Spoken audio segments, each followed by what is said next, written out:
오늘 우리에게 주신 말씀 속에 여호와께 절기로 지켜라는 제목으로 말씀을 나누고자 하는데요. 오늘 말씀 지난주에 이어서 계속해서 재앙에 대한 이야기를 나누고 있습니다. 우리가 모세를 통해 하나님께서 구원하신 그 역사 속에 지금 10가지 재앙 중에 저번 주에는 7번째 재앙을 봤고요. 오늘은 마지막 10번째 재앙을 함께 나누고자 합니다. 10가지의 재앙을 통해서 하나님께서 주시고자 했던 것은 단 하나예요. 여호와께 예배를 드리게 나간, 예배를 드릴 수 있도록 해달라라는 그 요청이었습니다. 그런데 지금 마지막 10번째 재앙은 다른 9번의 재앙과는 다른 독특한 특징이 있습니다. 뭐냐 하면 다른 재앙에서는 만들지 않았던 절기를 명령하십니다. 이 10번째 재앙만큼은 대대로 기억할 수 있는 절기를 지켜 행하도록 하나님께서 새로운 명령을 주십니다. 그 절기가 뭐냐면 유월절과 무교절이라는 절기예요. 그런데 이 절기를 왜 하나님께서는 굳이 이 10번째 재앙에 명령을 하셨을까? 오늘 이 말씀을 통해서 두 가지 영적 교훈에 대해 함께 나누고자 합니다. 먼저 첫 번째 영적 교훈인데요. 말씀을 보여주시죠. 같이 한번 읽어볼까요? 시작.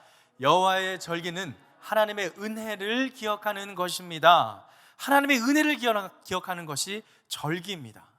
지금 우리가 설날 명절을 지낼 때 가족들과 함께 모이는 것처럼 이 절기라는 것은 뭔가 기념될 만한 것이고 이 기념을 통해서 뭔가를 기억하라는 것인데, 특별히 하나님께서는 이 유월절과 무교절 절기를 통해서 하나님의 은혜를 기억하라라고 우리에게 명령을 하시는 겁니다.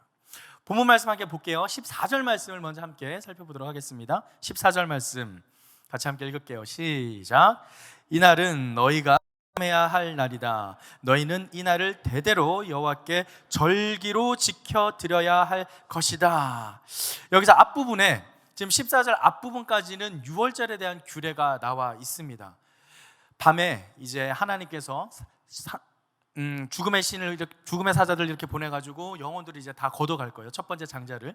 그때 유월절 그 날에 문설주에 바른 그 피가 없는 집에서는 다 죽음을 경험하게 되고, 피가 있는 집에서는 그냥 패스오버 넘어간다 그랬었잖아요. 그 이야기 이제 나중에 뒤에서 나올 건데, 그때 안에 있는 사람들이 뭘 해야 되는지에 대해서 자세하게 기록하고 있습니다. 뭘 먹어야 돼요. 한번 살펴볼게요. 제가 읽어드리겠습니다. 그날에 누룩 없는 빵을 먹어야 되고요, 불에 구운 고기와 쓴나물을 먹어야 돼요. 그런데 그 쓴나물과 구운 빵을 어떻게 먹어야 되냐면 허리띠를 메고 신발을 신고 지팡이를 짚고 허겁지겁 먹어야 됩니다. 서둘러서. 왜 그렇게 먹어야 될까요? 도망가는 날이거든요. 이집트에서 탈출해서 광야로 나아가야 되는, 도망가는 날이기 때문에 급하게 먹어야 되는 거예요. 그렇게 급하게 먹는 행동과 먹는 모습을 통해서 하나님께서는 그 날을 기억하라는 거예요. 그게 유교절이에요. 그 유교절을 지키는데, 그렇게 유교절 밤을 지키고 난 다음에 7일 동안 지켜야 될 무교절에 대해서 명령하시는 게 바로 지금 우리가 읽은 14절 말씀이에요. 그 14절 말씀에서 하나님은 무교절 동안 너희가 대대로 여호와께 절기로 지켜드려야 한다라고 이야기를 하고 있습니다. 여기서 기념해야 될 날, 이 기념해야 된다라는 이 원어적인 의미는 뭔가 기억하다, 생각나게 하다라는 뜻인데, 그냥 단순히 기억하다, 생각나게 하다를 넘어서서 그 의미를 재현해야 된다라는 뜻을 가지고 있어요. 그렇게 되면 좀 더 와닿죠. 막 뭔가 음식을 급하게 먹고 허리띠를 급하게 먹는데 그런 것들을 재현해서 그날에 어떤 의미가 있는지를 계속해서 상기시키다라는 이야기입니다. 그러면서 두 번째 보면은 여호와께 절기로 지켜드려야 한다라고 이야기를 합니다. 그 지켜드리다라는 것은 순례의 절기를 지킨다, 축하한다라는 의미를 가지고 있어요. 근데 이때 절기를 지킬 때 어떻게 지켜야 하냐면, 나중에 이제 모세를 통해서 레위기 말씀해 주시는 말씀인데, 내가 거룩하니 너희도 거룩하라는 그 거룩함을 지키게끔 하기 위해서 이러한 절기를 주고 계십니다. 그래서 레위기 말씀 한번 먼저 보도록 하겠습니다. 같이 읽어볼까요? 시작. 내가 너희를 이집트로부터 인도해 너희 하나님이 된 여호와이기 때문이다. 그러므로 너희는 거룩하라. 내가 거룩하기 때문이다. 여러분, 이 거룩의 시작은 구별됨이에요. 구별된다는 건 어디서 구별된다는 걸까요? 세상과 구별되어서. 하나님은 이 세상을 창조했습니다. 그죠? 하나님은 이 세상을 너무도 사랑하셨어요. 그런데 아담의 죄로 말미암아 우리는 모두가 타락한 상태에 놓여질 수밖에 없어요. 그 타락한 상태에서 하나님은 하나님 선택한 백성들만큼은 구별되기를 바라셨어요. 그게 거룩입니다. 여러분 한 명 한 명이 그렇게 부름받은 거룩한 백성들이라는 사실이에요.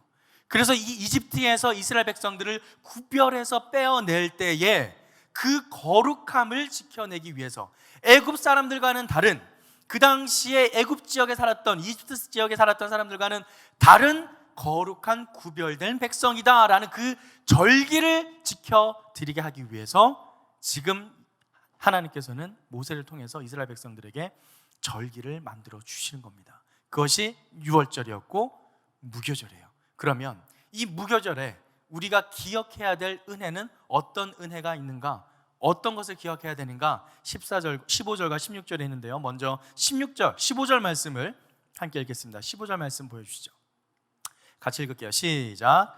너희는 7일 동안 누룩 없는 빵을 먹어야 한다. 첫째 날에 너희 집에서 누룩을 치우도록 하라. 첫째 날부터 일곱째 날까지 누룩 든 것을 먹는 사람은 누구든지 이스라엘에서 끊어지게 될 것이다. 먼저 누룩을 치우라고 합니다. 여러분 누룩이 뭔지 아세요? 누룩, 효모예요. 효모. 빵을 부풀리는 기능을 가지고 있는 거. 그래서 이 무교절을 영어로 하면 뭐라 하냐면, 보여주시죠. The Feast of Unleavened Bread라고 합니다. 발음 괜찮았어요? 네. 누룩을 넣지 않은 빵을 먹는 절기, 누룩을 먹지 않는 빵을 넣는 거, 효모를 넣지 않는. 그래서 정말 맛이 없습니다. 딱딱하고요. 그냥 맨빵, 정말 식빵보다도 맛없는, 식빵은 그래도 효모가 들어가긴 하죠. 정말 맛없는 빵이 아무 맛도 나지 않는 그런 빵이에요. 왜 그런 빵을 먹을까요? 도망가야 되잖아요. 누룩을 넣어서 반죽해서 발효시킬 시간이 없는 거예요. 그만큼 촉박하게 애굽 땅에서 도망가야 되기 때문에 누룩을 넣을 시간조차 없는, 그래서 그러한 빵을 먹으면서 그날의 급박했던 상황을 기억하라는 겁니다. 그게 무교절이에요. 그런데 이 누룩에는 또 다른 의미가 있습니다. 누룩에 대한 의미가 마태복음에 있는데요. 마태복음 말씀 보여주시죠. 같이 읽겠습니다. 시작. 예수께서 말씀하셨습니다. 조심하라. 바리새파 사람들과 사두개파 사람들의 누룩을 주의하라. 자, 누룩을 주의하라 그래요. 여기서 예수님께서 말하는 누룩은 뭘까요? 부정함입니다. 거짓된 것들, 소위 말해서 허풍과 과장과 자기 과시, 교만을 뜻합니다. 그런데 이 누룩이 신약에서는 두 가지 의미로 쓰이는데, 바리새파 사람들이 누룩이라고 말할 때는 그렇게 부정적인 의미로 쓰였지만 예수님께서 또 천국에 대한 비유를 하실 때도 있었어요. 천국은 마치 누룩을 넣은 빵 같아서 어떻게 된다고요? 점점 부풀어 커진다 그랬죠. 그거는 천국의 확장성을 설명하기 위해서 누룩이 그렇게 확장되게 하는 기능이 있기 때문에 그때 딱 한 번 누룩을 긍정적으로 사용하시고, 보통은 누룩을 부정적인 의미로 해석을 합니다. 그래서 바리새파 사람들이 말하는 이 누룩이 지금 이 출애굽할 때 당시에 이스라엘 백성들에게 누룩을 넣지 말라는 그 누룩과 동일한 의미예요. 누룩을 넣지 말라는 겁니다. 이 누룩이 왜 부정과 과장과 또 부정적인 의미를 가지고 있는가? 그것은 원래의 모양을 변형시켜서 다른 모양으로 바꾸기 때문입니다. 즉 하나님께서 태초에 창조하신 원래 모습이 있었는데 죄악된 모습으로 말미암아 우리의 원래 모습이 사라진 것과 유비된다라는 거예요. 누룩을 넣음으로써 원래 했던 반죽의 모양이 바뀌어지게 된다는 것. 결국 누룩을 넣지 않았던 원래의 모습을 그대로 유지하는 것, 그것을 중요하다고 말씀하시는 겁니다. 그러면 이 누룩을 우리에게 비유하면 어떻게 될까요? 바로 우리의 원래의 모습에서 우리를 죄악 가운데로 빠뜨리는 수많은 거짓된 생각들, 교만들, 우상들, 그런 것들이 나의 누룩이 될 수 있습니다. 사랑하는 다윗 공동체 여러분에게서, 여러분의 삶 속에서의 누룩은 어떤 것들이 있습니까?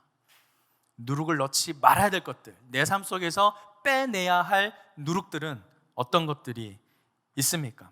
분명 하나님께서는 애굽에서 그러한 부패했던 생활들을 다 버리고 온전히 하나님께서 원래 창조했던 원래의 모습으로 돌아가기를 바라는 마음으로 그들에게 누룩을 넣지 않는 빵을 먹으라고 명령하셨습니다.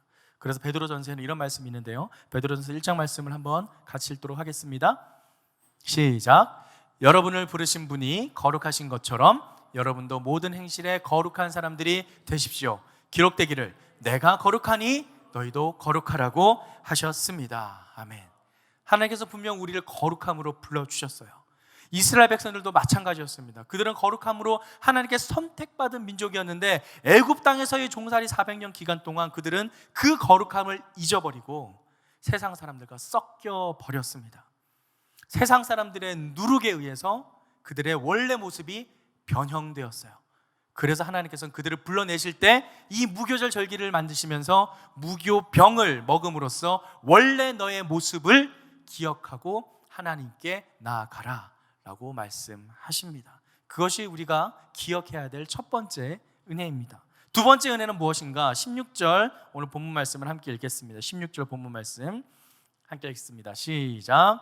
첫째 날 너희는 거룩한 모임을 갖고 일곱째 날에도 갖도록 하라.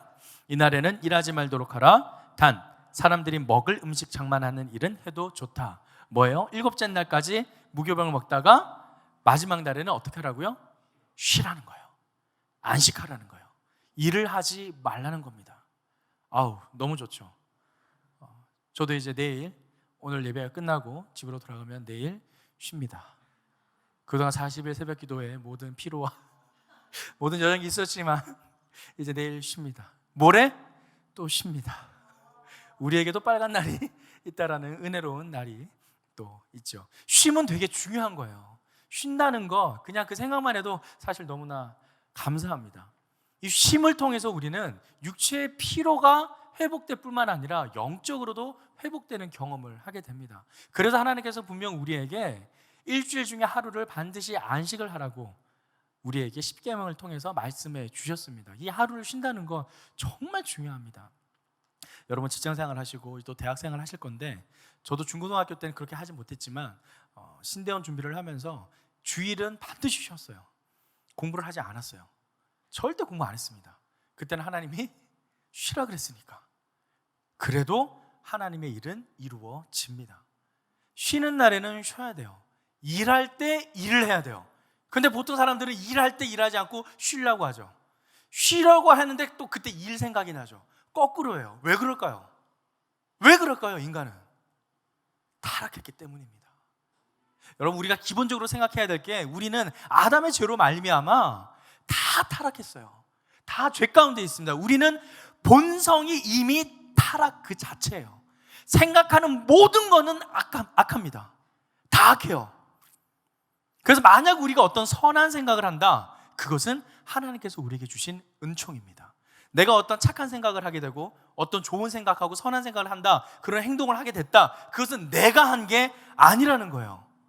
내가 할 수 있는 모든 생각은 다 악한 거기 때문에 내가 어떤 선한 생각을 했다라는 그 자체는 하나님께서 우리에게 선한 은총을 베풀어 주셨다라는 사실입니다. 그거를 초대교회가 아니라 개혁교회 때 장깔뱅이라는 신학자가 하나님의 전적인 은총이라고 얘기를 했어요. 그게 하나님의 은총이고 하나님의 섭리입니다. 저는 그것이 너무나 맞다고 생각해요. 내 안에는 선한 게 전혀 없어요. 선한 게 있을 수가 없어요. 그래도 감사한 것은 그러한 선한 게 없는 것 가운데 우리에게 하나님께서는 양심이라는 것을 허락하셨어요. 그래서 이것을 하면서 찔리긴 찔려요. 뭐가 나쁜 건 알아. 아는데 해. 왜 할까요? 맛있거든. 맛있어요. 죄를 지으면. 왜 맛있을까요? 내가 죄악 가운데 있는 존재이기 때문에 죄와 죄가 만나면 코드가 맞는 거예요. 그러니까 맛있을 수밖에 없어요. 그런데 찔려. 왜 찔려요? 양심을 주셨거든요, 하나님이. 찔리긴 찔리는데 계속해. 이게 인간의 어쩔 수 없는. 그래서 사도 바울이 고백하잖아요. 오호라 나는 공고한 존재라. 누가 나를 이 사망의 육신에서 건져내랴. 죽을 수밖에 없는 존재가 우리의 존재라는 겁니다.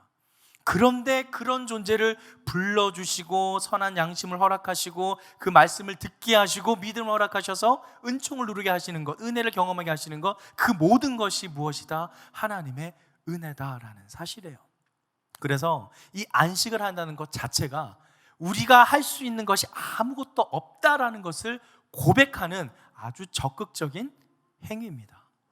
그냥 쉬는 게 아니에요. 하나님, 내가 할 수 없습니다. 하나님께서 나를 채워주시고 회복시켜 주시옵소서.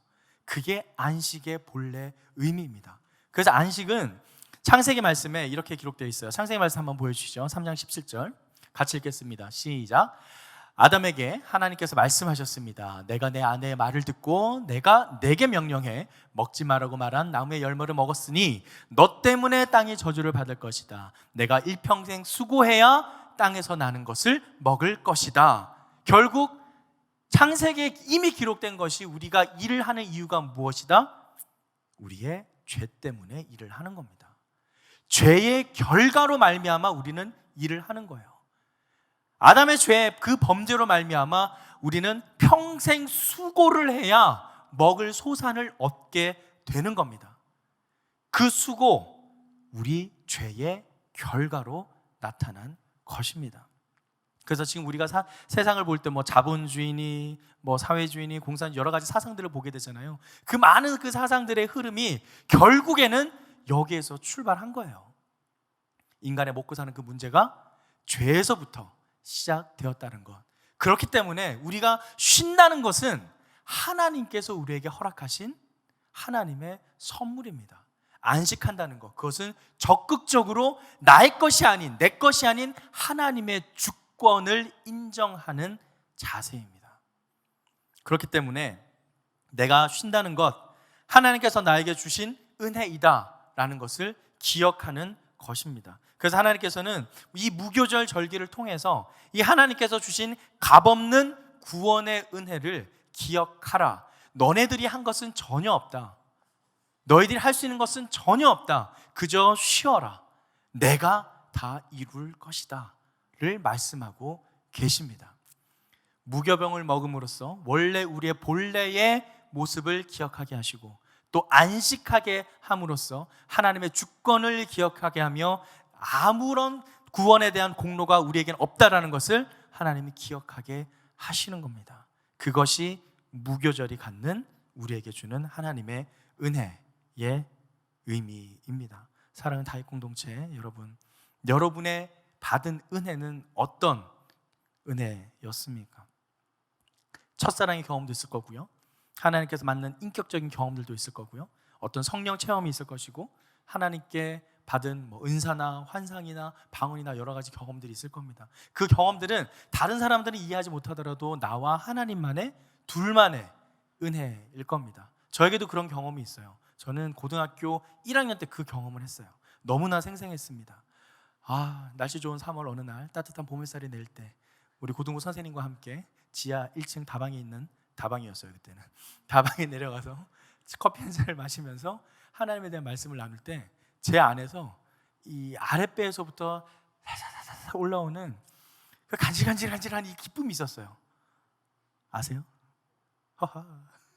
경험을 해야 합니다. 이거는 경험하는 사람들은 알아요. 이게 기쁨이 정말 막 샘솟듯이 퐁퐁퐁퐁 샘솟듯이 막 올라와요. 막 그러면서 내 안에 있던 것들이 와그르르 무너지는 경험을 했어요.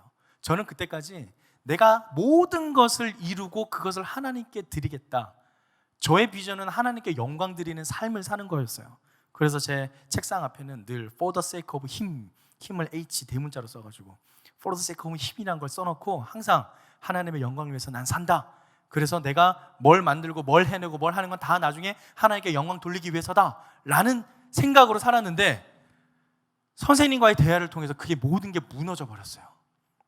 혁중아, 네가 그렇게 하나님의 영광을 사는 것도 중요하지만 그 영광을 드리러 가는 그 모든 과정도 하나님께서 너를 빚어 가신다 라는 토기장이 되신 하나님을 알려주셨어요.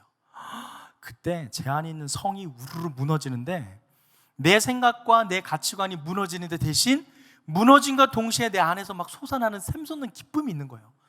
정말 아랫배가 가지가지하게 이게 막 솟아올라요. 막 주체를 할 수가 없어요. 너무 기뻐서 달려가서 어머니와 가족들에게 막 전했어요. 막 내가 이런 걸 알게 됐다고, 하나님이 이렇게 놀라운 분이라 막 전했는데, 생생하게 기억나는 건 옆에 있던 동생이 이거 형이 뭘 한다고 막 놀리는 거예요. 내가 어떻게 했겠어요? 그때는 저도 어렸어요. 때렸죠. 네가 뭘 안다고, 난 조용해. 그랬더니 동생 바로 대드는 거예요. 이봐, 뭐 은혜 받았던 사람이 뭐 사람을 때려 막 이러면서. 어렸어요 그때는. 은혜 받는 건 은혜 받은 거고 내 이성의 그 어린 모습은 그대로 또 있는 거예요. 여러분, 이게 놀라운 게 하나님의 은혜는 누구에게나 다 주어집니다. 제가 나중에 대학원 와서 공부하면서 깨달은 건데, 하나님의 전폭적인 은혜는 어린아이에게도 주어질 수 있어요. 그가 깨닫든 깨닫지 못하든 그것은 주어집니다. 왜냐하면 하나님께서 주권적으로 주시는 은혜이기 때문에 그 사람의 인격과 나이와 어떤 주위 상황과는 전혀 관계가 없어요. 그건 하나님께서 주시는 거예요. 근데 그것을 받아서 그것을 정말 그 은혜대로 살아내는 것은 각자의 몫이에요. 그렇게 살아내는 것은 우리의 의무입니다. 아무리 하나님의 놀라운 은혜를 받고 방언과 환상을 하더라도 그 은혜만큼 살지 못하는 사람도 아주 많습니다. 그렇기 때문에 대부분의 많은 목사님들이 그렇게 범죄를 하고 그러는 거죠. 하나님의 은혜는 하나님의 주권적으로 주어주시는 것이기 때문이에요. 여러분도 마찬가지예요. 여러분이 경험한 은혜, 분명 하나님께서 주신 놀라운 은혜가 있을 줄 믿습니다. 그런데 그렇다고 해가지고 내가 완전히 바뀌어서 나의 인격도 완전히 새로워졌다라고 생각하지 마십시오. 그것은 평생에 걸쳐서 우리가 성화의 과정으로 걸어가야 될 거예요. 그래서 우리는 항상 그 은혜를 기억하는 겸손한 마음을 지녀야 합니다. 바로 오늘 말씀에서 주신 이 절기가 그렇게 우리를 겸손하게 만드는 절기예요. 너희가 할 수 있는 게 없다라는 거예요. 이 모든 게 하나님이 하셨다라는 거예요. 그래서 여호와의 절기를 지켜서 하나님의 은혜를 기억하라라는 사실입니다. 설 명절 많은 가족분들을 만날 겁니다. 가족들과의 또 히스토리가 있을 거예요. 그 히스토리 중에서는 좋은 것도 있고 나쁜 것도 있고 여러 가지 일들이 있겠죠. 그 중에서 여러분들이 꼭 지켜서 기억해야 할 은혜가 있다면 함께 나누시길 바랍니다. 이 절기 때, 이 명절에 하나님의 은혜를 나누는 저와 여러분의 삶이 되기를 주님의 이름으로 축원합니다. 두 번째 영적 기원 한번 보도록 하겠습니다. 함께 읽어보겠습니다. 두 번째 영적 기원 시작. 여호와의 절기는 하나님의 은혜를 전함으로 계속 이어집니다. 자, 이렇게 기억해야 될 은혜가 있는데 이 은혜를 하나님이 그냥 너희들만 경험하라고 하지 않으셨어요. 꼭 전해야 된다라는 겁니다. 다른 이에게. 그것을 본문을 통해서 한번 살펴보겠습니다. 먼저 21절과 23절까지의 말씀을 함께 읽어보겠습니다. 21절에서 23절 말씀 읽겠습니다. 시작. 그러자 모세는 이스라엘 장로들을 모두 불러 말했습니다. 너희는 가서 가족을 위해 어린 양을 골라 유월절 제물로 삼으라. 그리고 대야에 담은 어린 양의 피를 우슬초 한 묶음으로 찍어서 문틀의 양쪽과 위쪽에 바르도록 하라. 너희 가운데 한 사람이라도 아침이 되기 전에는 자기 집 문 밖에 나가면 안 된다. 여호와께서 이 땅을 지나가시면서 이집트 사람들을 치실 것이다. 그러나 문틀 위쪽과 양쪽에 피가 발라져 있는 것을 보면 그 문을 그냥 지나가실 것이니 죽음이 너희 집에 들어가지 않을 것이다. 6월절에 그 죽음이 지나갈 때에 어떻게 살아날 수 있는지를 구체적으로 설명을 해주시는데, 분명 앞절에서 이 6월절에 대한 규례를 말씀해 주셨어요. 그죠? 문설주에 피를 바르고 그 안에서 뭘 먹어야 될지, 그들의 행동을 어떻게 될지 알려주셨는데, 다시 한번 이 21절과 23절에서 포커스를 맞춰서 강조하는 게 있습니다. 뭘 강조하죠? 어린 양의 피를 강조합니다. 22절에 보면 어린 양의 피를 우슬조 한 묶음으로 찍어서 문틀의 양쪽과 위쪽에 바르도록 하라. 다시 한번 강조를 하고 있어요. 왜 어린 양의 피를 강조하는가? 이 피에 담겨 있는 의미가 있기 때문입니다. 그 의미를 고린도전서 5장 7절 말씀에서 한번 살펴볼게요. 같이 읽겠습니다. 시작. 여러분은 새 반죽덩이가 되기 위해 묵은 누룩을 제거해 버리십시오. 요리의 유월절 양이신 그리스도께서 희생되심으로 우리가 누룩 없는 반죽이 됐기 때문입니다. 자, 누룩 없는 반죽. 아까 무교병을 먹어야 되는 이유에 대해서 이야기를 했죠. 우리의 원래 모양, 누룩이 없는 원래의 모양, 그 반죽으로 우리를 하나님께서는 빚어 나가신다는 거예요. 그런데 그것을 무엇을 통해서? 다시 한번 말씀 보여주시죠. 무엇을 통해서요? 유월절 양이신 그리스도께서 희생되심으로 이루어졌다라는 거예요. 지금 22절, 오늘 본문 22절에 있는 어린 양의 피가 바로 유월절 양이신 그리스도를 의미하는 겁니다. 결국 이 어린 양의 피는 십자가에 달려 돌아가신 예수 그리스도의 피를 의미한다라고 할 수 있습니다. 그 피예요. 그래서 결국 이 피에 대해서 마태복음에서는 이렇게 기록하고 있는데요. 마태복음 말씀 보여주시죠. 시작. 그리고 또 잔을 들어 감사기도를 드리신 후 제자들에게 주시면서 말씀하셨습니다. 너희 모두 이것을 마시라. 이것은 죄 사함을 위해 많은 사람들을 위해 흘리는 내 피, 곧 언약의 피다. 결국 이 언약의 피가 지금 문설주에 바르고 있는 어린 양의 피와 이어지게 됩니다. 하나님께서는 이렇게 하나하나를 계획하시면서 뭐 행동 하나, 어떤 의미 하나에 모든 하나님의 계획과 뜻을 담아 두셨어요.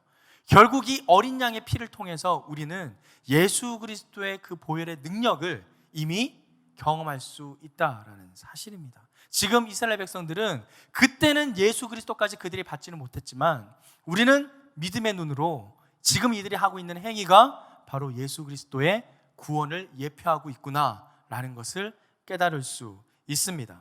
그리고 이러한 사실을 어떻게 해야 되는가? 27절에 이렇게 기록하고 있는데요. 25절에서 27절까지 함께 읽겠습니다. 25절, 27절 말씀 시작. 그리고 너희가 여호와께서 약속으로 주실 그 땅에 들어가면 이 예식을 지키도록 하라. 그래서 너희 자녀들이 이 예식이 무슨 뜻입니까? 라고 물으면 여호와께 드리는 유월절 제사다. 그분이 이집트 사람들을 치실 때 이집트에 있는 이스라엘 자손의 집을 넘어가셔서 우리의 집들을 구원하셨다라고 말해주라. 그러자 백성들이 절하고 경배를 드렸습니다. 어떻게 하라 그래요?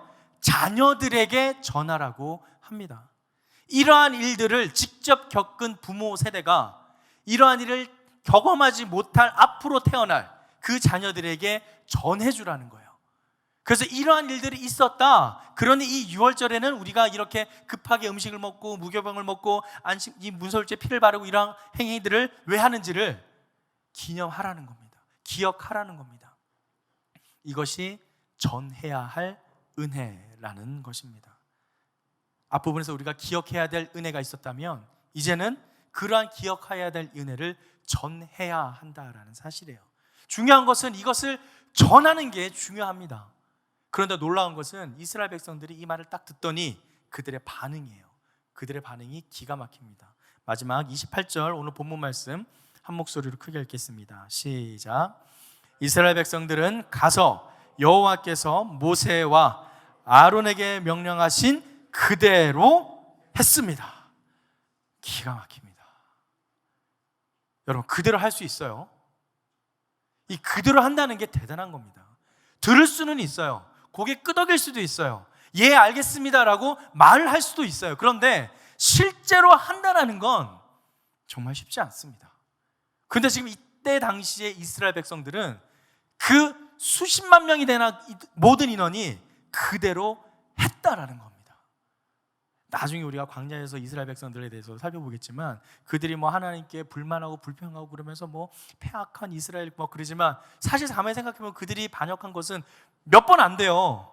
그런데 광야에서 그 어려운 생활 속에 그 몇 번은 사실 상당히 순종을 잘한 겁니다. 그렇게까지 하기도 힘들어요. 우리는 지금 이렇게 말씀을 듣고 난 다음에 바로 밖에 나가서 내가 원하는 대로 살 수도 있어요. 그런데 이들은 그렇지 않았어요. 이들은 그대로 순종을 했습니다. 예레미야 말씀을 한번 읽어볼게요. 예레미야 7장 23절에 이렇게 이야기합니다. 같이 읽겠습니다. 시작. 오직 이 명령을 내가 그들에게 했다. 내 목소리를 들으라. 그러면 내가 너희 하나님이 될 것이고 너희는 내 백성이 될 것이다. 내가 너희에게 명령한 모든 길로 걸으라. 그러면 너희가 잘 될 것이다. 성경은 우리에게 계속 말합니다.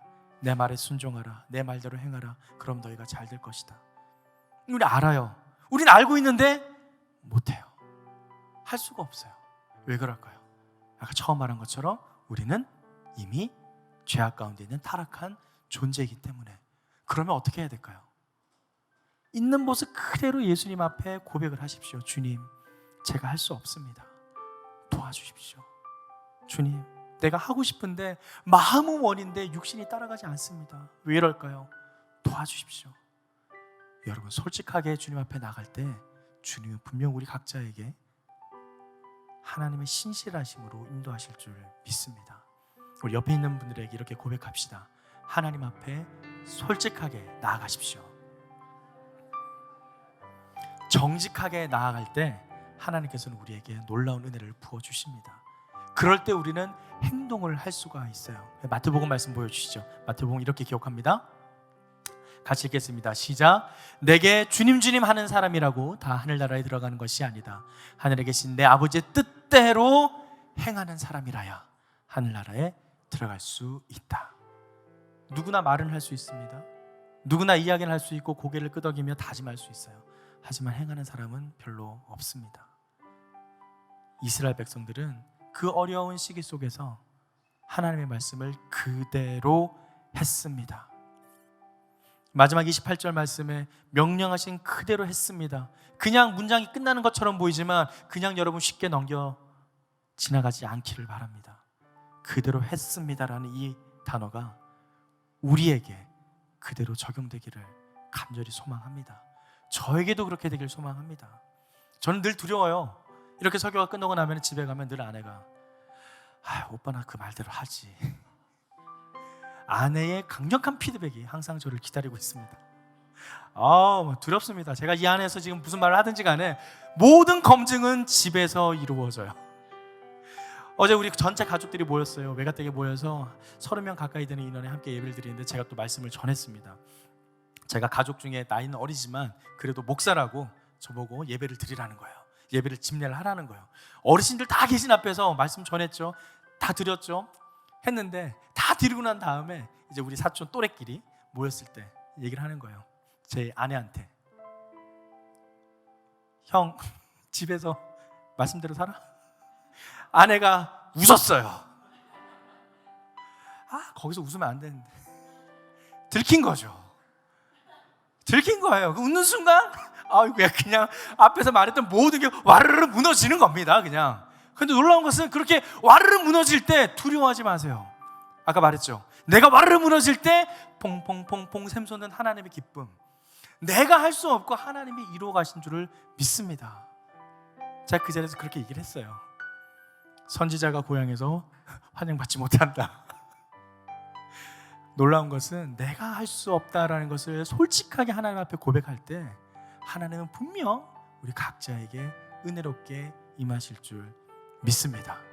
그렇기 때문에 우리는 약할 때 강함 되신 하나님을 찬양할 수밖에 없는 것입니다. 이 시간 야고보서 마지막 말씀을 읽고 함께 찬양했으면 좋겠는데요. 마지막 말씀 보여주시죠. 함께 읽겠습니다. 시작.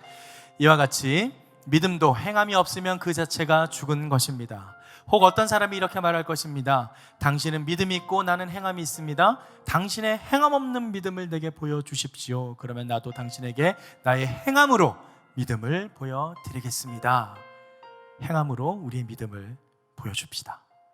내가 할 수 없지만 하나님께서, 예수님께서 도와주실 줄 믿습니다.